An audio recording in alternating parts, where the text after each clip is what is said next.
same time. Evidence. Evidence. Evidence. Let's worship.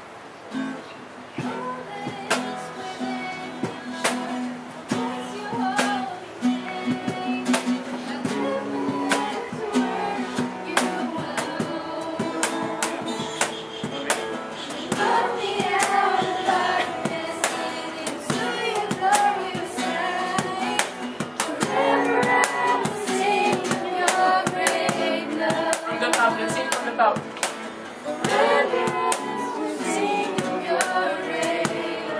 Let's sing from the top. Let's worship the Lord. All that is within me, Lord, bless your holy name. I live my life to worship you alone. You brought me out of darkness into your glorious light. Forever I will sing of your great love. Forever I will sing of Once your more. great From the top. Let's sing. Let's worship God. all that is within me, Lord, bless your holy name. I live my life to worship you alone. You brought me out of darkness into your glorious light. Forever I will sing of your great love. Forever I will sing of your great love. Let's sing the chorus. Holy. Worship.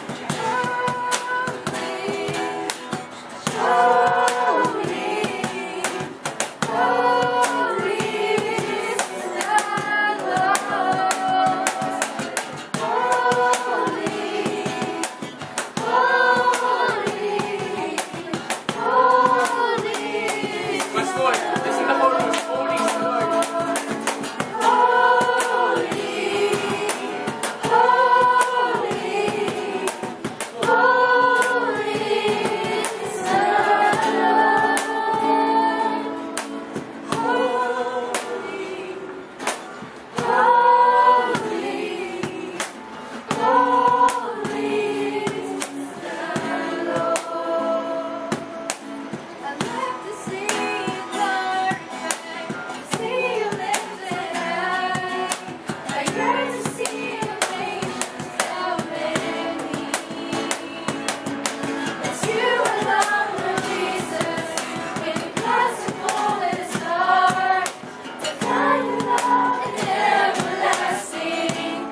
Find your love in everlasting peace, God.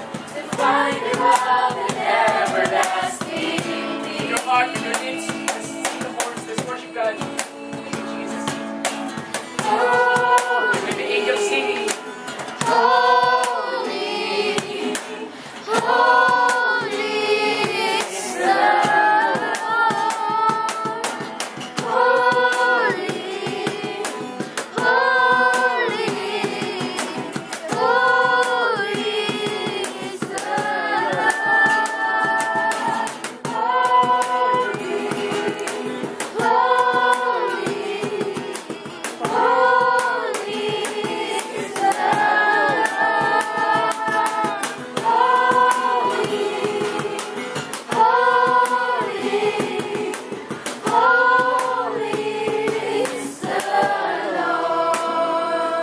Baba natin yung mga pangungil natin. Hindi na natin kakantayin yung bridge.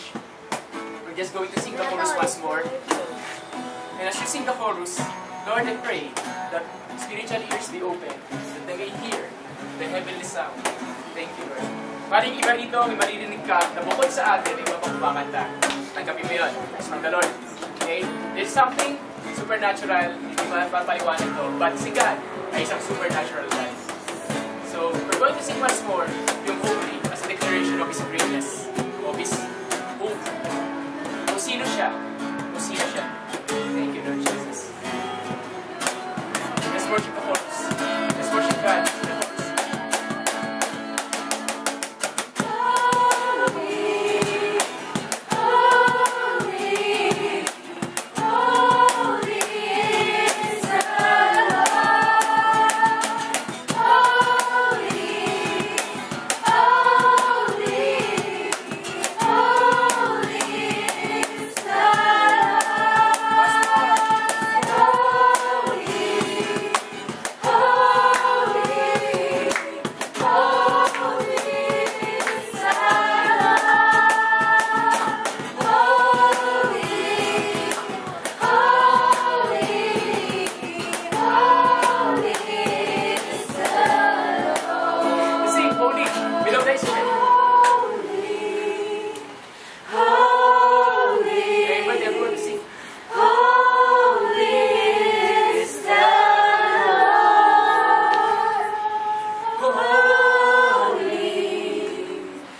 Jesus. You deserve glorious praise. You deserve worship. And the Bible says, be holy for God is holy. The Bible says, in the book of Revelation, the angels declare, holy, holy, holy is the Lord Almighty who was and is to come. He is a holy God. He is a holy God. Father God, we now thank you. One thing. Parapan natin sa Lord. Mabilis na. Kumain na. Mabilis na. Mabilis na. Punta ka? Yes or no? Dito. Hindi ka pupunta. Anong gagawin mo? Liligaw. Magtatanong? Eh paano pag wala mapagtatanungan? Google na. Mag-Google Map. Okay. Paano pag walang Google Map? Mga kalubog. Huwag na lang. Diba? So, tapos sabi sa'yo, pumunta ka sa isang lugar, pero ito problema.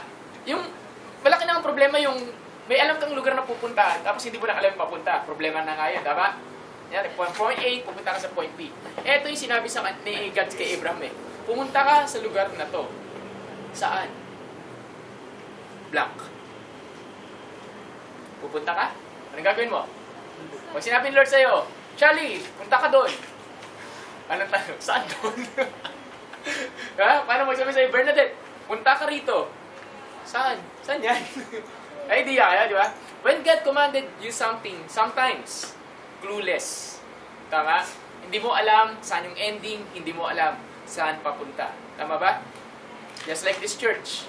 This church started, actually, it was started April 8, 2013, sa bahay nila Pang. Okay? Mas malapit lang talaga yung itong Sunday service, kaya ginawa na natin ngayon yung anniversary celebration. Wala akong balak magsimula ng simbahan. Number 1 rule, wala. As in, number 1, ayoko. But kinukulit ako ng isang kaibigan, 5 years, for 5 years, sinasabi niya sa akin, Kuya Mike, hindi ba nakikita sa mag-start ng church, etc., etc. 5 years. Tuwing magkikita kami, sinisingit ko, maisisingit niya sa usapan namin, sinisingit niya, pero wala nangyari. As in, marami yung excuses. Until nung pinaka-last na, yung pinaka-last year na, isa sa mga excuses ko is, dapat may lugar kami, dapat saan ba yan, dapat sino yung mga tao ko, alam mo ganon? Ganyan. Personally, mahirap mag-start ng church. Alam ko, masaya na ako nagba-Bible study. Masaya na ako nagli-lead ng mga tao kay Lord. Masaya na ako nililid, naging in love, so addictively in love yung mga tao kay Jesus. Masaya na ako doon. Pero magpastor ng church, magpastor ng tao, ibang usapan yan. But, last March, God, dun din sa pinakyatan natin sa Prayer Mountain, inano niya lang ako, inarrest niya ako. Sunod-sunod, mula November 2012, January 2013, March 2013, sinunod-sunod ako ng Lord na sinabi niya sa akin, tatlong iba't ibang tao, iisa lang sinabi. You will have a big church. Number 1. Number 2, it will be fast. It will be very fast. And number 3, your name will be known. Your name will be known, actually, promise na sa akin ng Lord yan. My question is, Lord, hindi ako graduate ng Bible school. Number 1. Number 2, marami akong hindi alam na Bible verse. Kung tatanungin niyo, Kuya Mike, bigyan mo ako ng Bible verse. Magiging honest ako sa inyo. Baka mas marami pa kayong alam ng Bible verse kaysa sa akin. I can teach the Bible, pero Bible verses, memorization ng Bible, sasabihin ko sa inyo, iyan ang isa sa pinaka-weak. I do read. Mahilig magbasa, pero mag-memorize. Alam niyo yun? May kilala kayong mga tao na maraming alam na Bible verse. Na mga ganon. Alam mo, minsan, ay, alam nila. Nagtatanong ako, ano Bible verse yun? Ganyan. Okay. Then, isa pa. Yung graduate ng Bible school, wala akong people. Wala pa sila araw nun. Wala pa. As in, Zolo flight lang ako. Solo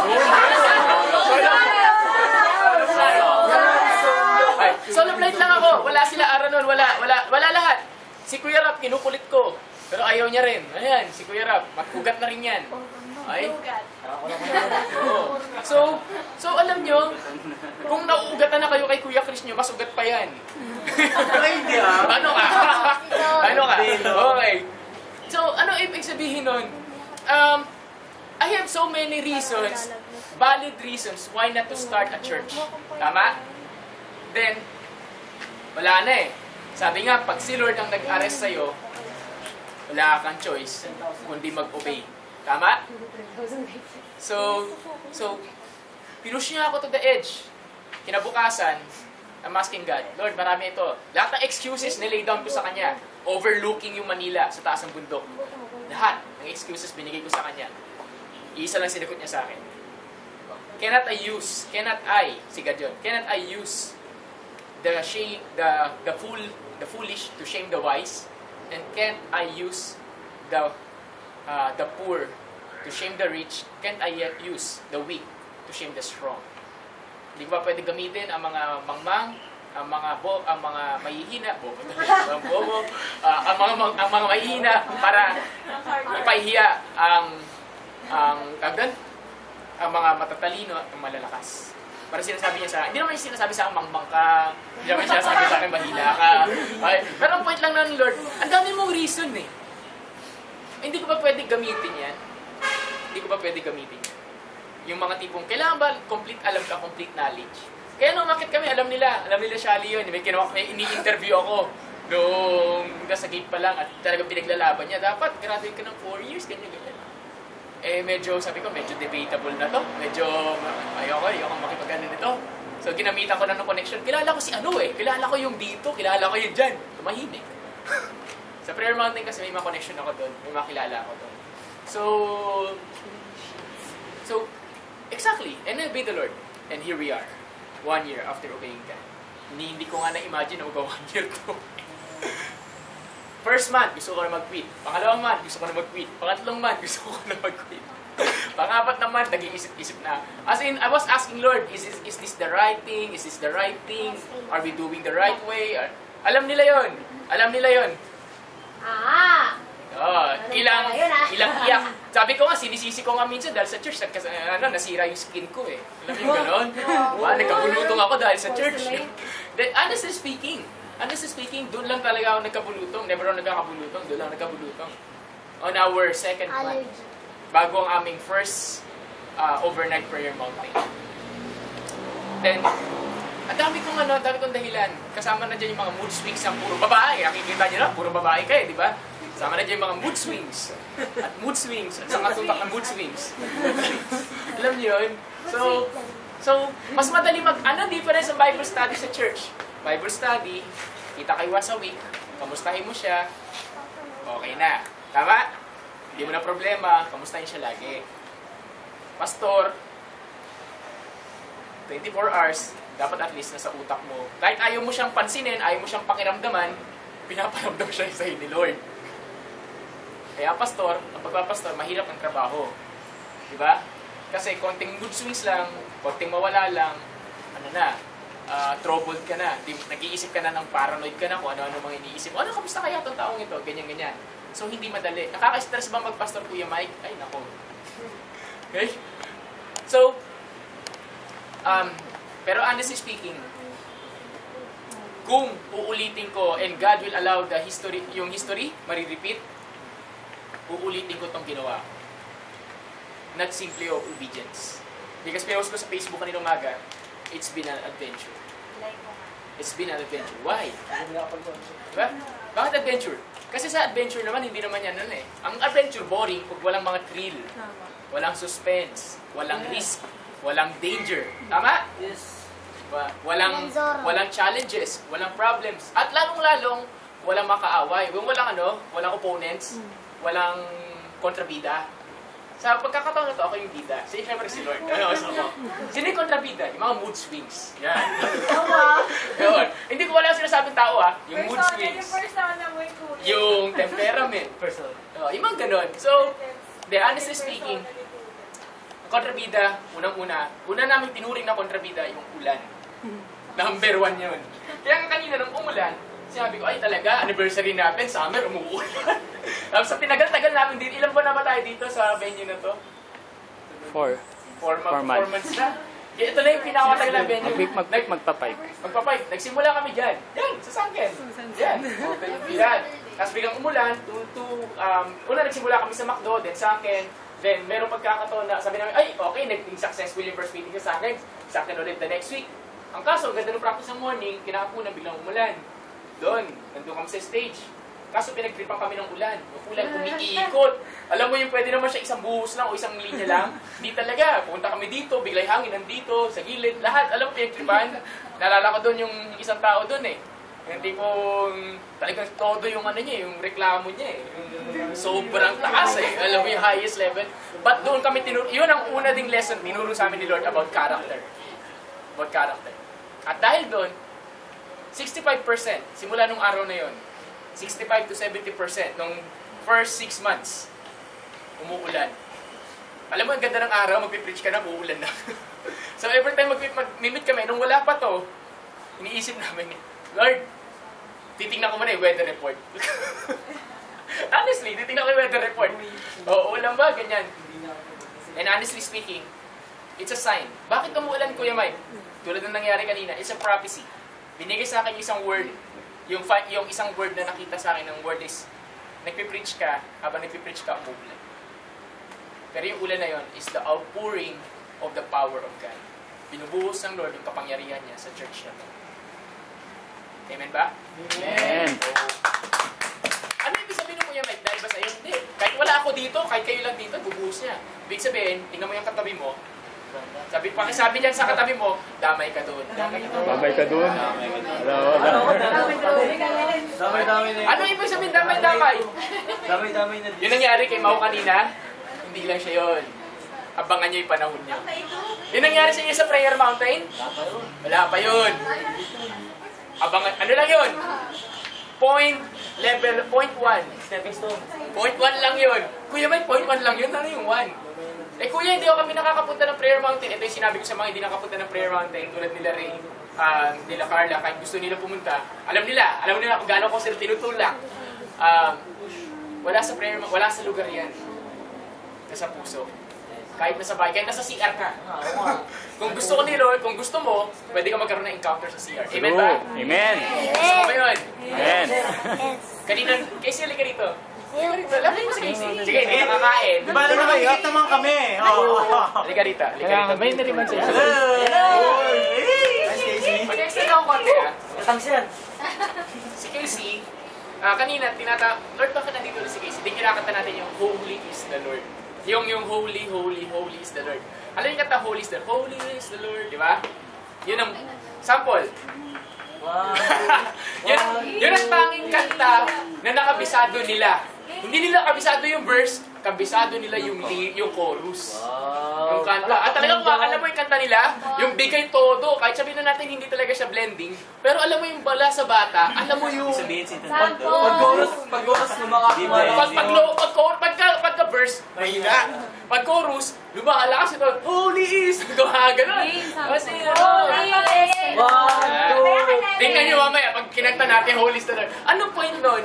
Ni-remind siya ng Lord na, eto, grabe encounter nito kay God. Dito sa lugar na to, karoon to na encounter with the Lord. Dito sa lugar na to, kasama nung the rest ng mga batang kasama niya that time. Bata. Encounter with God. Kuya, parang Prayer Mountain ba? Parang Prayer Mountain lang. Di ba? Yun. Okay, sige, upuan na. So, ano yun? Ano sinasabi? Tulad ni Abraham, be like a kid. When God called you to obey something, be like a kid. Kasi when God commanded you to do something, minsan, ang hirap paniwalaan, especially pag malaki yung promise. Mas malaki yung promise, mas mahirap paniwalaan. Tama? Pero, pag ginawa mo, astig. Di ba? Kagabi, sinasabi lang sa akin ni Christopher yun. Mahirap paniwalaan, di ba? Kasi wala pa naman itong araw na to eh. Sino mag-aakala? Tama? Bakit? Sabi sa Hebrews 11:8, by faith. Dahil sa pananalig mo. Wala lang. Diba? Ikaw ba? Ano ba? Naniniwala ka ba? Naniniwala ka? Gaano kataas yung paniwala mo na magkakaroon ka ng encounter with God? Gaano kataas yung paniwala mo na kayang tuparin ng Lord yung mga promise niya? Gaano kataas yung paniniwala mo na kaya ni God baguhin ang sitwasyon ng buhay? Amen ba? Amen, amen. Ang tanong, kaya mo ba mag-obey? Kahit gaano kahirap? Pangalawa, tanong, kaya mo ba maniwala? Kahit gaano ka-weirdo? At pangatlo, kaya mo ba mag-sacrifice? Kahit gaano kasakit? Si Abraham, hindi naman siya basta nag-obey eh. Kailangan niya iwan yung comfortable life. Kasi ano siya eh, may kaya siya sa buhay eh. Tapos sasabihin, pupunta ka sa isang lugar na hindi mo alam, ikaw, mayaman ka. Sabi, punta ka disyerto, gagawin mo. Payag ka? Di ba? Same with me. Kontento ako sa Bible study. Church, sakit ng ulo. But, I obey the Lord. And, 3 things lang. Kanina 10 pero 3 things lang. 3 things na maaalala ko sa church na to. Because of this church. Inopen, dito ko first time na tipong, alam mo yung biglang may bata, mga bata, biglang pumasok. Worship service kami, nag-iingay na lang yung mga bata. Doon ako tinuruan ng ganda. Anong gagawin mong next? Mike, sabi ko sa kanila, pwede ba natin baguhin yung program? Sabi nila, Kuya Mike, sige pwede. Nag-iingay na yung mga bata. Sabi ko, mga bata, lapit kayo dito. Yun. Yun ang pinakauna namin kids ministry. Saan, ang daming bata, pinag-pray namin. Umiiyak lang sila. Umiiyak lang din kami. Then, because ng mga bata na yun, nag-connect na. Then, isa sa resulta nun, si Casey. Pangalawa, because of this church, nalaman mo sino talaga yung mga yung talagang kayang manindigan from the start. Yung simula, alam ko ngayon, kaya na naman manindigan ng halos lahat. Pero yung banda yung nagsisimula pa, pag ang isang organization kasi nag-i-start, dyan yung, hindi pa kilala kung sino talaga dyan yung kaya mag-stand. Tama? Yung time na nagkasakit ako, may service yun. Yan ang pinaka-epic na attendance. Ilan? 2. Si Ara, saka si Rupa. Yan, yun. Walang tatalo doon. Diba? Yun. Epic yun. Ano ginawa nila Kuya Mike? Ewan ko. 2 lang sila. Epic yun. Diba? Epic yun. Pero doon mo nakita. Then unti-unti, binago ng Lord. At pangatlo, I'm amazed kasi ginamit ng Lord to para magbukas at maging blessing sa maraming tao. And dahil nga, dahil sa church na to, nakilala ko yung tropang A. Nakilala ko sila Sarah, di ba? Yan, sila Ray, yan. So ano ibig sabihin? Yan, si Daniela, yung bunso. So anong point nun? Hindi na si Christian. Tanda na yan. Hindi na si Christian ko yan. Hindi, iba nga eh. Anong point nun? Minsan may ginagawa ka ngayon na hindi mo alam na may kinalaman sa anong gagawin mo sa kinabukasan. I've been doing Bible studies ever since naging Christian ako, nakakilala ko kay Lord. Then, I've been doing Bible studies, pinakamalaking Bible studies 2000-2010. Sino mag-akala 3 years after that, yung iba sa mga Bible studies ko, like Ara and Rufa, and itong dalawa na to. Diba? Si Christian tapos si Crisper. At yung wala din ngayon dito si Angelo. Kasama ko sa pag-i-start ng isang simbahan. Sino mag-aakala na yung mga na-Bible studies mo ay magiging blessing para ma-accomplish mo yung gustong ipagawa natin. Amen ba? Amen. Sino mag-aakala, yung katabi mo pala ay magiging blessing sa buhay mo sa araw. Diba? O, paano yun? Halimbawa, yan pala yung manlilibre sa'yo ng ice cream. Mamaya, malala ko So, God blessing yun. Sino ba mag-aakala na si Kuya Chris nyo? Kuya Chris, katabi kita. Bakit tingnan nyo? Sino ba mag-aakala si Kuya Chris nyo na nakikita-kita ko lang sa dati kong church na sobrang tagal na. 4 years, nakikita-kita ko lang siya. 4 years, nakilala ko lang siya formally. 2013, tingnan nyo yung gap na makakasama natin dito at dahil sa kanya may palabok tayo. May kampay yung church. So, kapal mo. So, i-close ko dito. Anong point ng story? When God called you to do something, kahit gaano kalaki, kahit gaano ka-imposible, you obey. Kahit gaano kahirap, you obey. Amen? Tanong, gusto mo ba ma-experience ang greatness ng Lord sa buhay mo? Amen. Sabi sa katabi mo, mag-obey ka. Mag-obey ka. Yes, yun. Mag-obey ka. May tanong, isang tanong. Gusto mo mga experience yung love ni God sa buhay mo? Amen. Sabi mo sa katabi mo, isuko mo na yan. Ano yung isuko mo yan? Tanong mo siya. Tanongin mo si Lord kung dapat ba isuko dyan. And finally, gusto mo ma-experience ang fulfillment ng mga promises ni God sa buhay mo? Amen. Wala na! Ba't wala na nag-amen? Tanong ko, ulitin ko kung may pangako sa'yo si Lord, gagawin niya. Pag sinabi niya magiging mayaman ka, hindi siya nag-email na magiging mayaman ka. Tama ba? Sabi niya lang sa akin. Ngayon, tanong ko, gusto mo ba ma-fulfill ang promise ni Lord sa buhay mo? Amen. Ha? Amen. Kayo nag-i-amen. Eto. Amen. Okay, so gusto mo? Yes. Okay. One word. Again, our preaching today is this word. Obey. and have faith. Sorry. Obey lang, obey. So, willing to obey? Yes. Kahit gaano kahirap? Kahit gaano kasakit? Kahit gaano... Diba? Alam niyo ba dahil dito sa church na to, ginibap ko yung girlfriend ko? Alam niyo ba yun? Alam niyo ba yun? Hanggang ngayon single ako, tapos tinatanong-tanong nila ako ng isang gabi. Kaya may mahirap ka na ba? Wala! May kadate ka na? Wala! Wala nga eh. Alam niyo, nasa isip ko ngayon, dapat iniisip ko na nga yung tipong may naghanap ka ng liligawan. Alam niyo, ano nasa isip ko ngayon, Lord, bigyan mo ka naman kami house of worship. Every time yung iba dati, nagpe-pray ako, Lord, sino ba right partner ko? Lord, ganyan. Ngayon, iba na yung prayer ko eh. Lord, pahingin naman house of worship. Pahingin naman lugar. Lord, alam mo yung nag-ibaw? Alam mo yung tipong minsan, Kuya Mike, namimiss mo ba? Oo naman. Diba? Namimiss ko magkaroon ng partner. At time will come. Sabi ng prophecy sa akin, sabi ng prophecy, ma-establish mo na yung church, then my partner will come. Let's see. Diba? Nasaan ka raw? Nasa ibang bansa pa raw. Parating pa lang. Parating pa lang. Okay. Okay, so parating pa lang. May tanong ako. Ano? Prefer mo ba pastoral? Preaching to.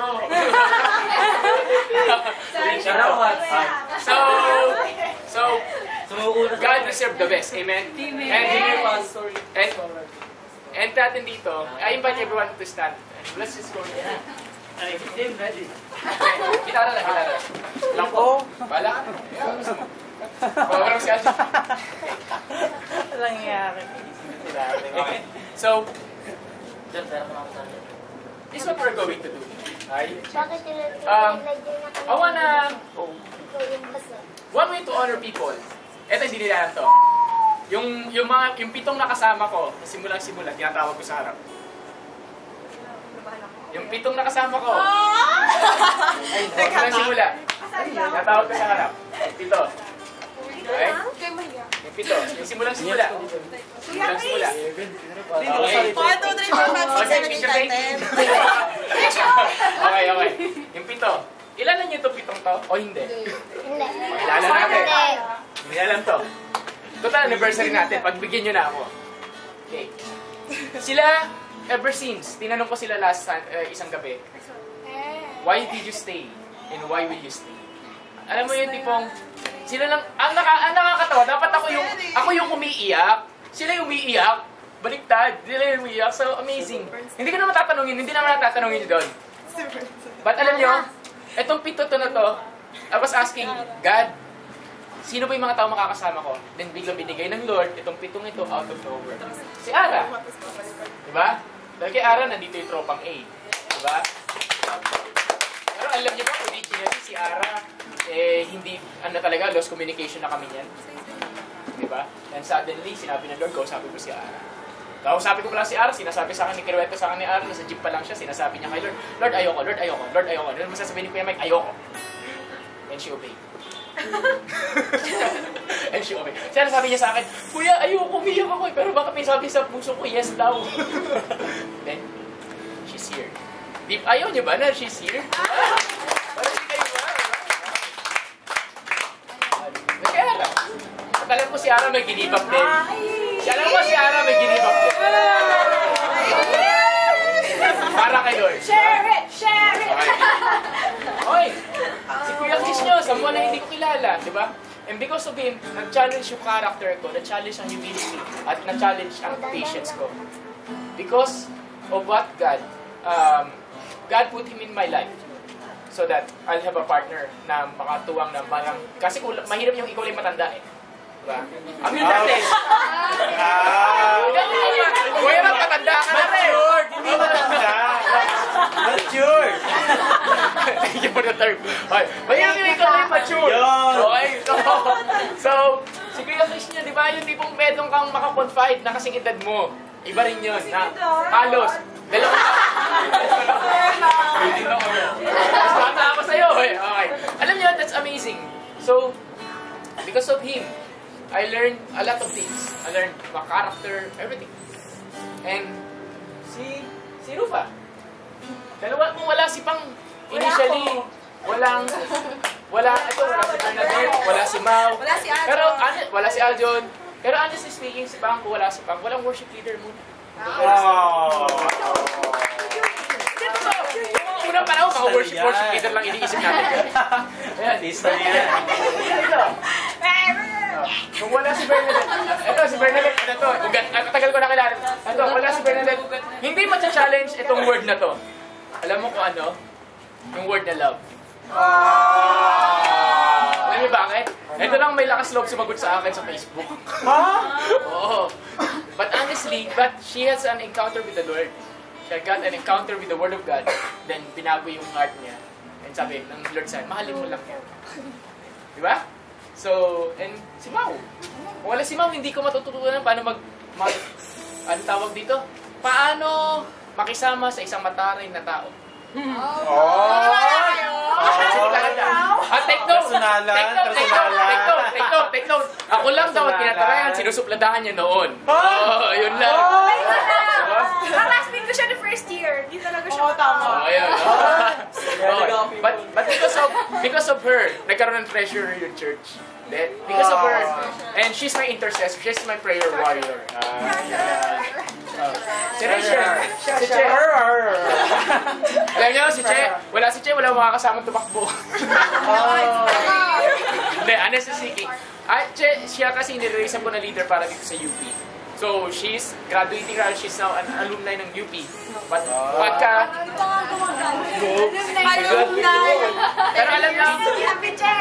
Pero alam nyo, one day, alam ko magiging mga disciples niya, mga taga-UP.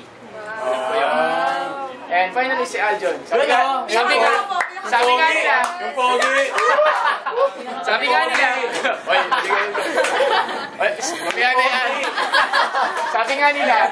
nga nila, si Aljon, nadamay lang.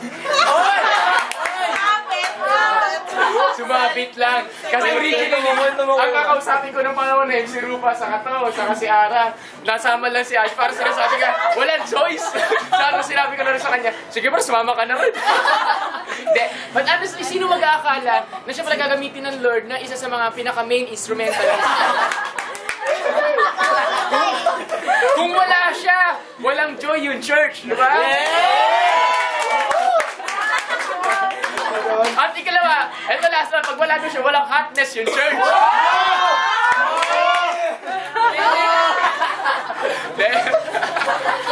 Pero honestly speaking, ba't ko sila pinatayo? Because if I will have one thing to say, hindi, ano nyo, hindi ko lang sila nabibigyan ng pera, hindi ko sila nabibigyan ng kung ano-ano, but there's one thing that I'll be very proud. And one day, sabi ko, if this church is lumaki na pag malaki na, yung malaki na siya, nandun siya sa promise, I want them to be there. I want them to be there. Kasama ko sila. Kung sino kasama ko rin na unang tumakbo sa finish line, kasama ko pa rin. Amen? Yeah. So, I wanna do this to them. Because bawat isa sa kanila may contribution one way or another. Alam nyo ka, no? Mga kapatid, pwede ba natin silang palakpakan?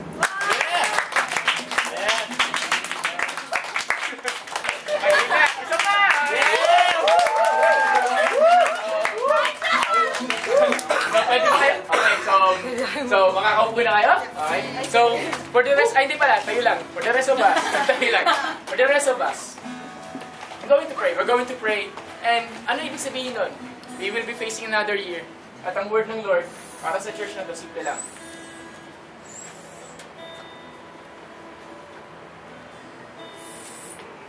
Gusto ko, may mga taong nakikita ko rito, at kahit yung wala dito, I pray, kasama kayo sa karera. Bakit? Maraming inibitahan si God. May experience yung blessing, may experience kung ano may na-experience natin. Maraming tumungkin. Hindi lang sila yung kinausap ko nung simula. Dapat 20 plus na yan. Simula pa lang yan, first month pa lang yung first month, second month pa lang yun. Marami nag-yes. Ilan nag-stay, pipito.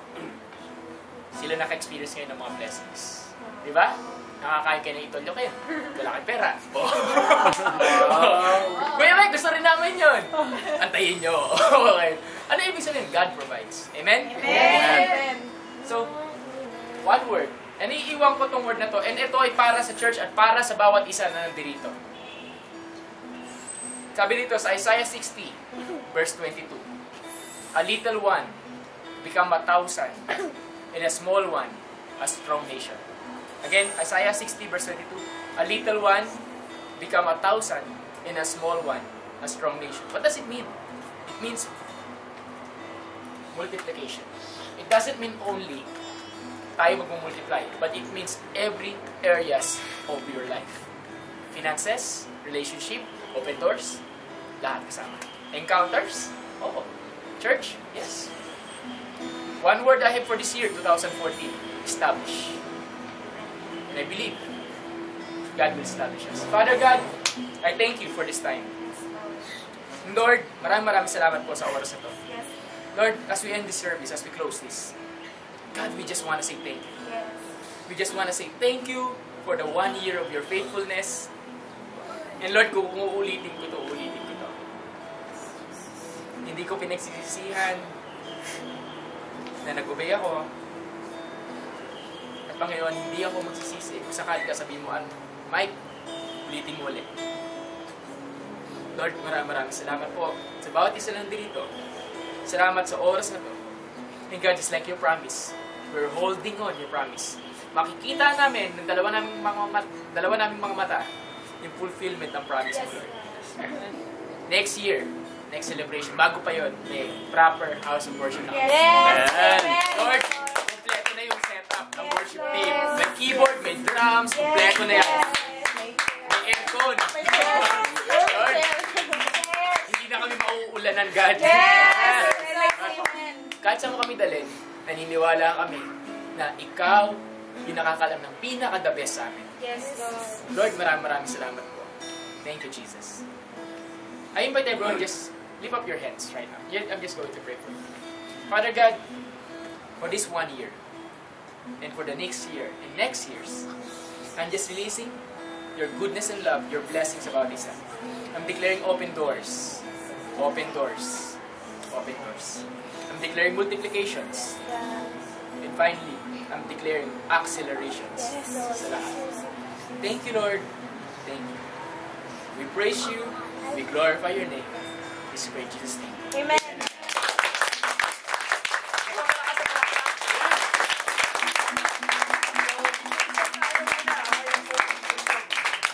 Worship the Lord. Worship the Lord. That's my code, yeah. Now that you're here.